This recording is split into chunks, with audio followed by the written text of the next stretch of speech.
आज सभी हम घर पर अपने इस कोरोना वायरस की वजह से बैठे हैं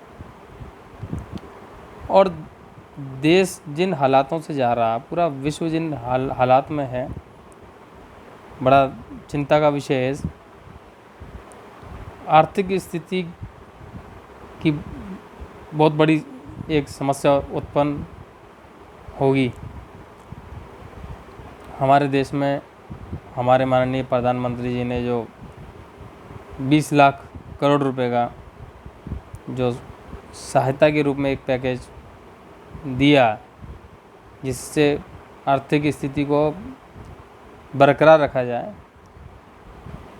जैसी वर्तमान में स्थिति है, जिस तरह से मध्यम वर्ग के लोग जो कि जिनका व्यवसाय छोटी छोटी दुकानें समझ लीजिए आप, जो दुकानों के माध्यम से अपना जीवन जीते हैं, अथवा नौकरी जो 20,000 30,000 50,000 रुपये तक की जो प्राइवेट संस्थानों में जो नौकरियां करते हैं या सरकारी कर्मचारी, उनको आप उस वर्ग में गिन सकते हैं। या निम्न वर्ग में आप गिन सकते हैं कि मजदूर हैं, हमारे मजदूर साथी, और भी जितने कामगार लोग हैं जो उतना ही पैसा रोज़ कमाते हैं जितना उनका खर्चा है। उनकी कोई सेविंग नहीं हो सकती, क्योंकि उनको इतना पैसा नहीं मिलता है काम के माध्यम से कि वो सेविंग कर सकें। और रोज़ कमाना और रोज़ खाना उनकी एक ज़िंदगी का अहम हिस्सा है। लेकिन जब इस तरह की कोई रुकावट आ जाती है जिसकी कल्पना नहीं की सकती थी, जो कोरोना वायरस है, शायद ही किसी ने कल्पना की हो कि इस तरह से आएगा और हम लोग घर पर बैठ जाएंगे। स्थिति ये हो गई है कि अभी वर्तमान में लोगों की स्थिति है, जब पहला आपका 21 दिन के लिए बंद किया गया, लॉकडाउन हुआ, तो उस समय लगा कि शायद कुछ हम लोग उसको कर लेंगे कवर। उसके बाद फिर दोबारा से और आगे बढ़ाया गया, 14 दिन हुआ, तो निरंतर वो आगे पीछे चलता रहा। लेकिन अभी स्थिति ऐसी है कि मध्यम वर्ग के आदमी के चिंताएं बहुत बढ़ गई हैं, और निम्न वर्ग का तो उससे भी बुरा हाल है। दोनों ही वर्ग बहुत ही ज़्यादा व्यथित हैं इस संकट में। मेरा जो मानना है कि एक जो राहत पैकेज दिया गया, उस पैकेज को माननीय प्रधानमंत्री जी आए 8 बजे, उन्होंने पैकेज की घोषणा की, लेकिन उस पैकेज को समझाने के लिए, उसको जनता को बताने के लिए 4 दिन लग गए। वित्त मंत्री जी 4 दिन में समझा नहीं पा रहे हैं। वहाँ प्रेस रिपोर्टर बैठे होते हैं, वो पूछते हैं कि आप ऐसे ऐसे इसमें क्या सवाल पूछते हैं, उनका कई सवालों का आंसर होता है, ठीक है हम आपको बता देंगे, रिप्लाई मिलता है, हम आपको इस पर चर्चा करके आपको बता देंगे, आपको उपलब्ध करा देंगे इसका जवाब जो भी है।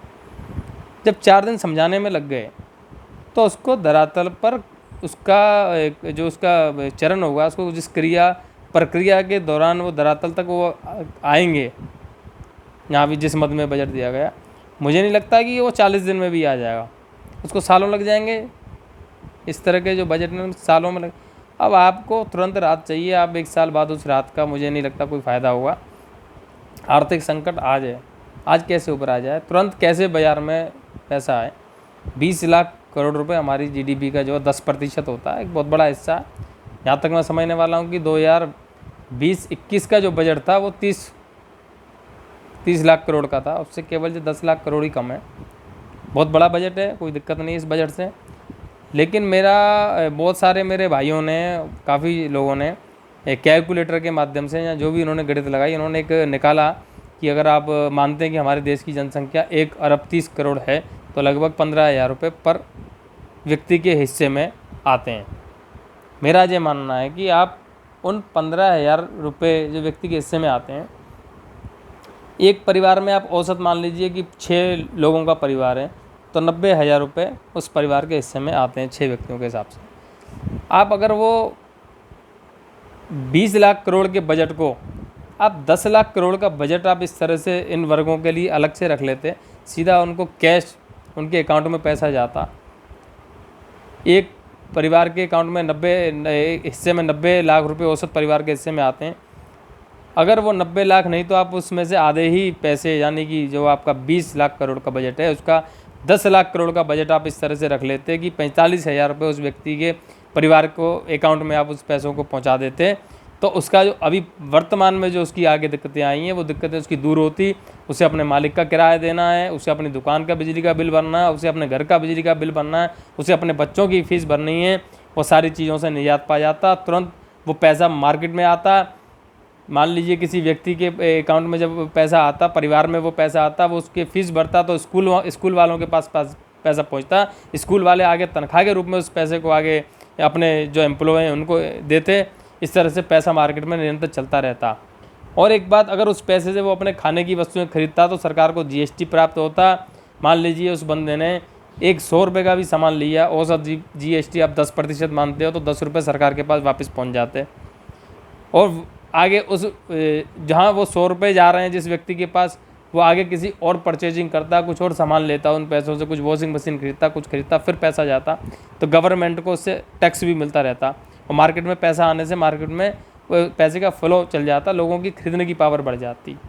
ऐसा मेरा मानना है, लेकिन ऐसा नहीं हुआ। ये आप अमेरिका की होड़ करें, आप दूसरी कंट्रियों की होड़ करें, और करनी भी चाहिए हमें। दूसरे देशों में जैसा होता है, अपने देश में हमें कोई बुराई नहीं किसी का, हमें देखना कि वहाँ क्या सिस्टम है।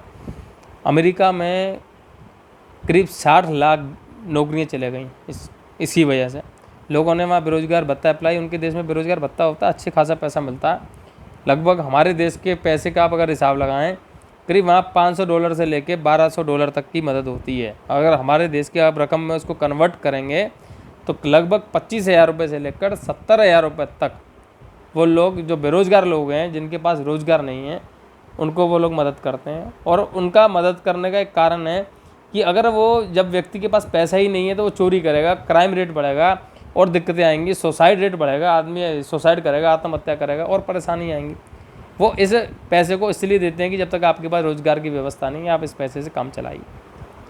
और हमारे देश में इस तरह की कोई व्यवस्था नहीं। जब लोग बेरोज़गार हैं, लोग 4-4 महीने तक बेरोज़गार हैं, तो तुरंत उनको कोई उनका समस्या का हल नहीं है। मेरा मानना यह है कि ज़्यादा अच्छा होता है कि उस पैसे का कुछ अंश सीधा ही बैंकों के अकाउंट में डाला जाता। उससे आपका सीधा सीधा फ़ायदा, एक तो करप्शन नहीं होता, भ्रष्टाचार बिल्कुल नहीं होता, क्योंकि सीधा अकाउंट में पैसा जाता, सरकार के पास उसका लेखा जोखा होता, आधार कार्ड के सभी बैंक अकाउंट कनेक्ट हैं, कोई दिक्कत नहीं होने वाली थी। लेकिन जिस तरह से ये पैसा दिया गया है, जिन मदों में दिया गया, मुझे नहीं लगता फ़ायदा। 90,000 करोड़ बिजली कंपनी को दिया गया, मुझे नहीं लगता कि घर के बिजली के बिल, कॉमर्शियल बिल, मध्यम वर्ग को कोई राहत मिलने वाली है। ऐसा कुछ नहीं, बिल्कुल राहत मिलेगी नहीं, ऐसा मुझे लगता नहीं। तो फिर वो 90 करोड़ का फ़ायदा क्या था? इससे अच्छा वो 90 करोड़ आप जनता के पास जाते, उस पैसे का सदुपयोग होता, पब्लिक उस पैसे को, अधिकतर पब्लिक सही फंड में खर्च करती, लोग अपने रुके हुए काम उनसे चलाते हैं। तो मैं तो यही कहूँगा कि इस तरह की मदद करें जिससे हमारे जो मध्यम वर्ग है इसका कष्ट कम हो, जो निम्न वर्ग है इसका कष्ट कम हो, मदद की जो तुरंत आवश्यकता है उसकी पूर्ति की जा सके, क्योंकि बाद में उस मदद का कोई लाभ नहीं। तो हमें दूसरे देशों से भी सीखना चाहिए, सीख लेनी चाहिए। अमेरिका है आपका, उसमें मैंने देखा भी जिस तरह से वो दे रहे हैं बेरोज़गार भत्ता, 6 महीने का उनका आपातकाल में अगर ऐसी कोई स्थिति आती है 6 महीने तक वो लोगों को पैसा देते हैं कि आप 6 महीने का गुजारा करिए। 6 महीने तक जब हम पैसा खर्च ही कर रहे हैं तो पैसा सीधा ही जनता के हाथों में क्यों नहीं दिया गया, डायरेक्ट पब्लिक के हाथ में दिया जाता।